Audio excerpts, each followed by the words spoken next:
Good evening, PLO Order.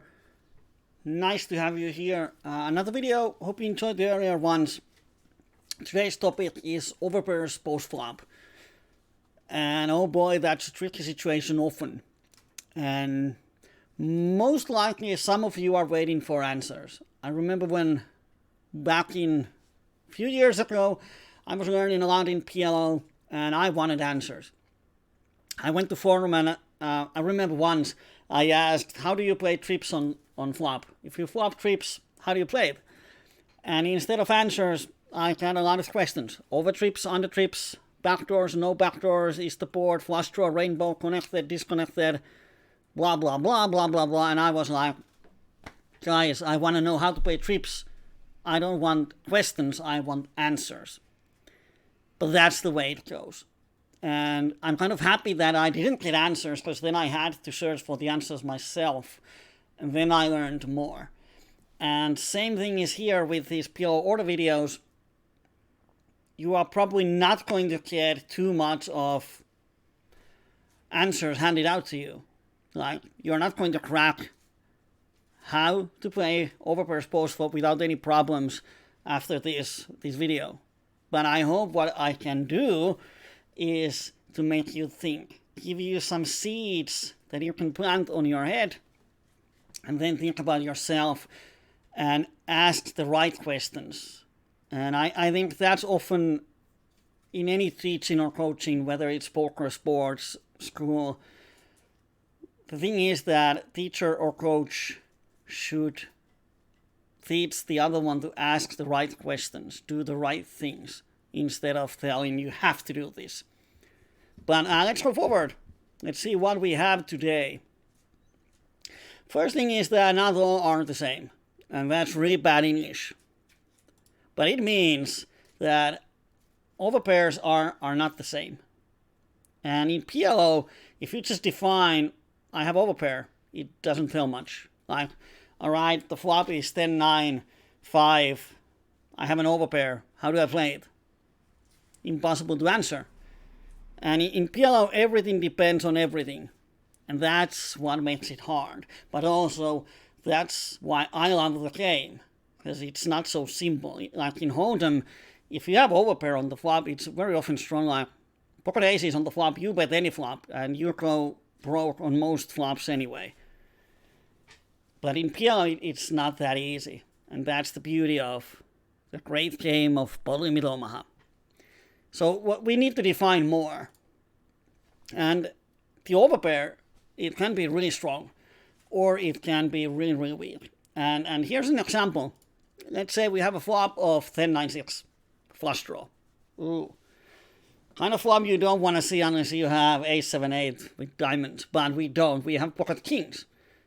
And now, is pocket kings on this board a strong hand or not? And if any one of you thought that, okay, it depends, correct. That's the right answer. It depends. Here's the first hand. Double suited kings. But on this flop, this hand is complete paper. I mean, even if opponent is bluffing, then probably his semi-bluffing range is crushing you anyway. So this hand is not strong. Well, another double suited kings, but let's make it king, king, queen, jack. Overpair. Flush draw, wrap, backdoor flush draw. I mean, we are ahead of 7-8. No problem. Double suited hand. King, king, 7-7, hearts and diamonds. But this time, a bit more trickier because we have the blockers. We have pair of 7s to block 7-8, but we also have the flush draw. We have the overpair. Now this hand is full of opportunities. It has potential. We can use it for bluffing, bluff catching, value betting. The world is open. And then the fourth one is king, king, 7 deuce. One blocker, only backdoor flush draw. A lot more trickier than the king, king, 7, 7. So you can see that there's 4 kinds of pocket kings on this board, and every one of those is unique. That's why we can't just smash them and say, how to play pocket kings does, because each one of these 4 is played in a different way.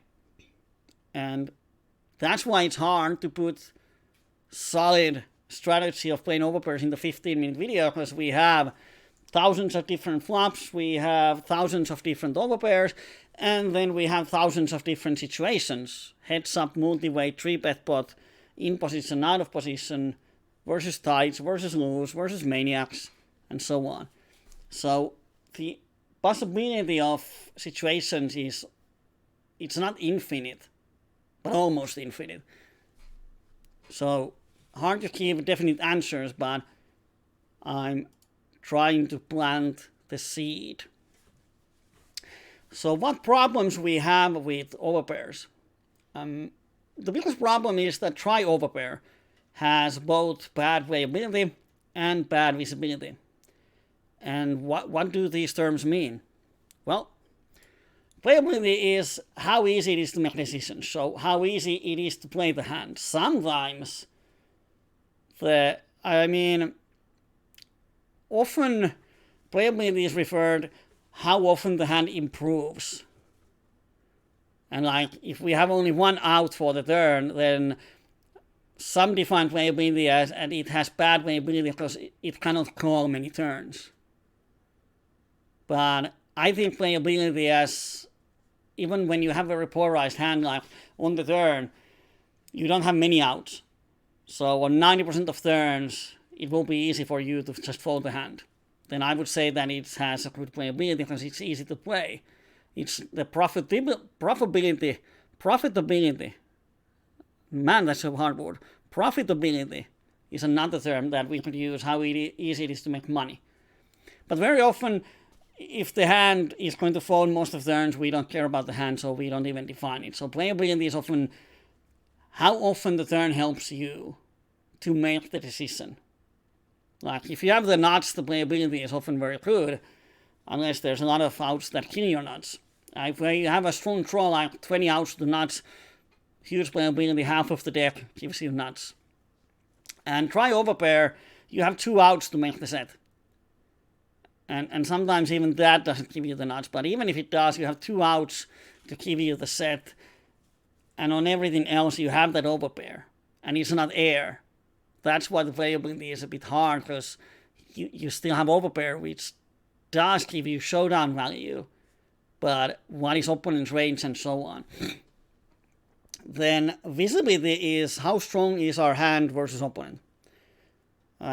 Visibility means how easy it is to define your hand strength in the current situation. Let's say the flop is 9-7-4, and you have pocket kings. Opponent bets. Are you ahead? Are you behind? If you are ahead, how much you have equity? Do you need protection? If you are behind, how much you are behind? So overpair has bad visibility. It's really hard to define our hand strength. And if our hand is like Jack 10, 9, 8 and the flop comes, then on most flops we know our hand strength, because we often have some kind of hit or we have total air. But overpairs have this problem that we miss the board completely, but we still have the overpair. And once we start to give our opponents a range, we can see that, okay, the overpair has quite good equity versus most of our opponent's range. But it's so hard to know where we stand. That's why the visibility is hard. And when we compare bad playability and bad visibility, it creates problems if there's action. And it creates problems, especially when we take the passive line. Because the difference between aggressive line and passive line is often that with aggressive line, you don't have to hit anything. You can win the pot with aggression. With the passive line, you often have to hit something, get a good run out in order to continue, unless you are just making a call down on any run out. Overpair is often in good shape versus opponent's range, as I said. If we put the hand into equity calculator and start to give opponent hands that he might see bet or stab the turn or probe bet turn or river, well, river is not a problem, but turn, then it's often in a good shape versus his range. But once we call or we raise, if opponent calls, we have a problem. His calling range beats us. But if we raise and we don't want him to call, it's essentially a bluff. So do we want to turn overpair into a bluff? And if we just call, our hand is not going to improve. So there aren't a lot of good turns for us often, unless we have some backdoor equity or other plans. And talking about plans, before we make a plan, let me just say that side cards matter a lot. It's like pocket aces in 3-bet pots. Very often on the flop, the side cards dictate our play. And so with overcards. And in PLO, it's hard to have useless side cards. We often have backdoor flush draw, backdoor straight draw, at least one blocker to something. And those start to add up. One backdoor is around 4% equity. 50-50 becomes 55-45. Two backdoors gives 8 to 10% equity. 50-50 becomes 60-40. One blocker can take away 4% or 5% from the opponent's calling hands. Like one flush blocker gives you almost 5% extra fold equity on the flop. Or turn blocker on the turn, it can give you a lot of fold equity compared to have no blockers. So side cards are very important. Don't think the overpair is just an overpair. You always have 4 cards. Almost showed you 5. Different game.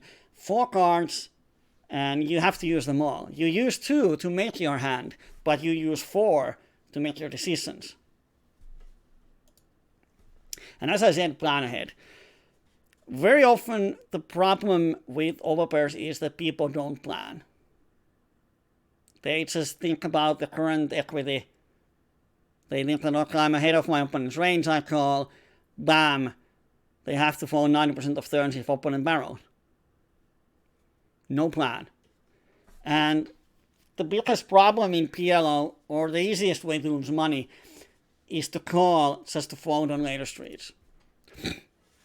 So you have to think also between value betting and bluff catching. Like, do I want to bet my overpair as a value, or do I use it to check call as a bluff catcher? So very often overpairs work in both ways. And then it depends on the opponent, it depends on the side cards, it depends on the board, what kind of runouts we will have. Versus more passive opponents, we want to value bet more. Versus aggressive, we want to bluff catch, but if we check on the flop, on what turns we're going to continue calling, and so on. So you have to plan ahead. And the better plan you have, better understanding you have, better decisions you can make on the early streets. All right? Very famous comment. It's a trap.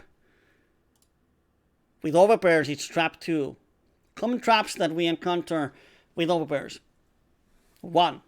We think only our current equity, which means, as I said, we call the flop because we are ahead of our opponent's betting range. We don't think about playability, we don't think about visibility.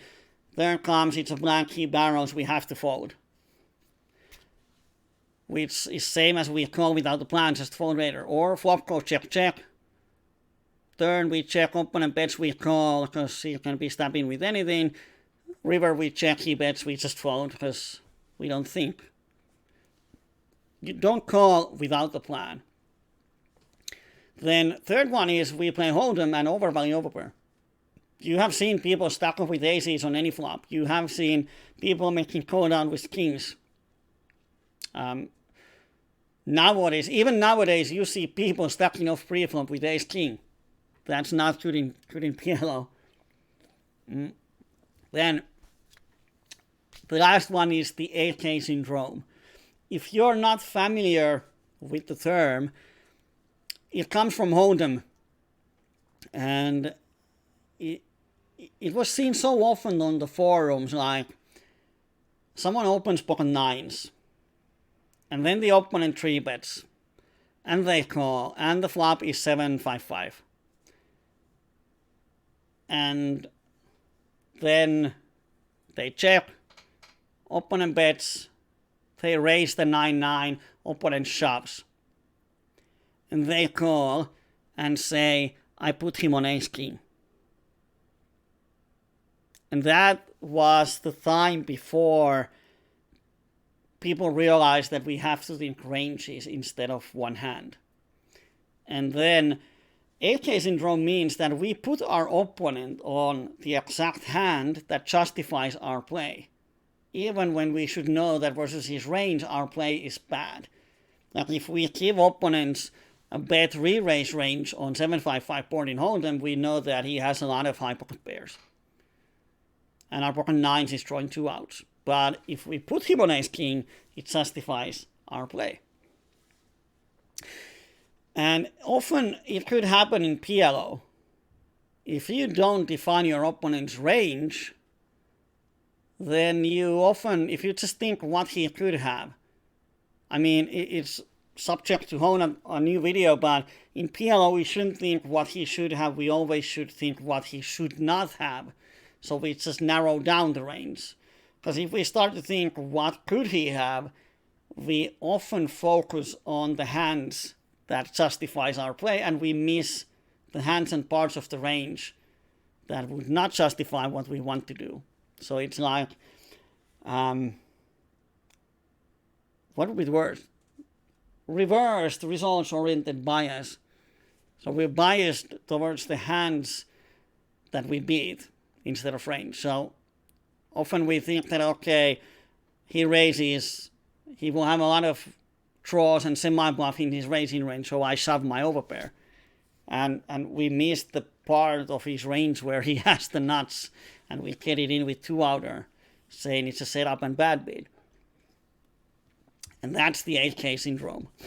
In the end, before we go and conquer the galaxy, there's a couple of hands from the mighty PLO 2.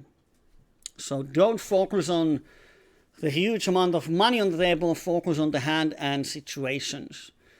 We open kings.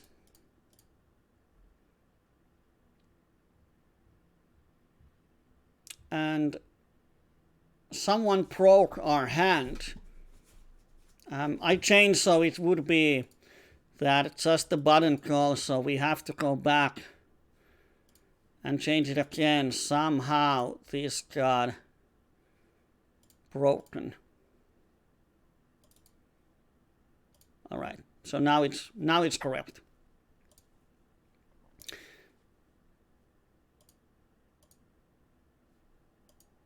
So we open from the under the gun, small blind calls, and big blind folds. I need a hand history droid, because I made the hand history run. Like on the last video, there was huge problems with my hand histories. And this, I made it this way beginning, but then probably when I skip to another hand and come back, it doesn't save the edits. But here we are. I will get the droid for the next video. So we open UTG, small blind just calls, flop is ace high, opponent needs a pot. And now, the thing is, we could define him as a tight player who always has an ace and make an easy fold. That's easy. What if we define the opponent that he is crazy and he would lead here with any kind of made hand and any kind of open-ender or wrap? How do we play pocket kings? Because then, versus his range, we would have a decent equity. But the problem is, whatever the turn is, we're not happy. King is pretty nice turn. We could stack off. But if the turn is anything else than king and he barrels, it becomes really hard for us to call. We have only backdoor straight draws, no backdoor flush draws. So there's 2 outs that we can call if he barrels the turn. And if he's aggressive, he's probably going to barrel often on the turns. So there are so many blank turns that this hand has bad playability, bad visibility. And that's why we just fold here. If we change the flop in a little, and let's make it this way. Little better situation, because now versus his 2 pairs we have more outs. We actually have the cut shot, but still he has something, and very often his something has really good equity. Really hard for us to call the turn unless 9 comes. We could still just fold this one. Let's move on to the next hand. Oh, it's versus the same player. Now he opens from the button, and we call from the big blind, and flop is 10-5-8. We miss the board. No cut shots, just backdoors. We check. He bets. Weird 45%, 40% of the pot. But now we have more options. Versus this weak bet, we actually very often have the better equity. We have a couple of backdoors. We have a 9 as a blocker. We have a 4. Even 4 is a good blocker. Like if 6 or 7 comes, we are blocking the bottom of the straight and the top of the straight. If queen or jack comes, we have the 9 blocker. So now we have a lot more options to play. So now we can call, because first his range is a lot weaker. We have more options. But we need to think about what do we do? What do we know about the opponent? Okay, let's say the opponent is a bit tighter. This bet is pretty weak bet. We don't want to raise. Because when we raise, we just isolate ourselves versus hands that has really high equity versus us. So we decide to call the small bet. Turn is a queen. Now we have a 9 blocker. We have still overpair. We need for a pot. So now it's really hard for him to call unless he makes a bad call with 2 pairs, naked flush draw. Versus 2 pairs, we have decent equity. We pick up the cut shot. And if the board pairs, we beat. So if we know he's a tight who's not making like a pot size call with naked flush draw or just 2 pairs. So he's a fold happy player. We have a huge fold equity here. And he folds, we don't have to play the river. Another option is to check, he checks. Then on the river, whatever the river is, it's really hard to play this hand. But we had this plan on the flop. We realized his range. We realized all the opportunities this hand could bring us on the turn. So we don't want to raise here. But if we get a good turn, we can turn the hand into a bluff. On some turns, we can just check call, check fold, and so on. So, a couple of different pocket kings, different boards. And I hope the video gave you ideas about what to think when you have overpair. But there's so many different situations in the galaxy with overpairs that it's hard to define every one of those. But it's hard. But it happens very often. If you want one advice, then I will say that it's better to fold try or bad overpairs than call and fold on the next street. So if you can't stand the heat on the turn, then don't play it on the flop, just fold. Because often when we check call without a good plan, it's very often minus EV. And folding is always EV0, so don't be afraid to fold. I'm trying to think, have I ever seen a player who overfolds so that the problem of not making profits is that he folds too much? And I don't think I have. And I have worked with hundreds of people for PLO. Not 1,000 yet, but probably around 400 to 600 different people over the years. And not single one of them had the problem of folding too much.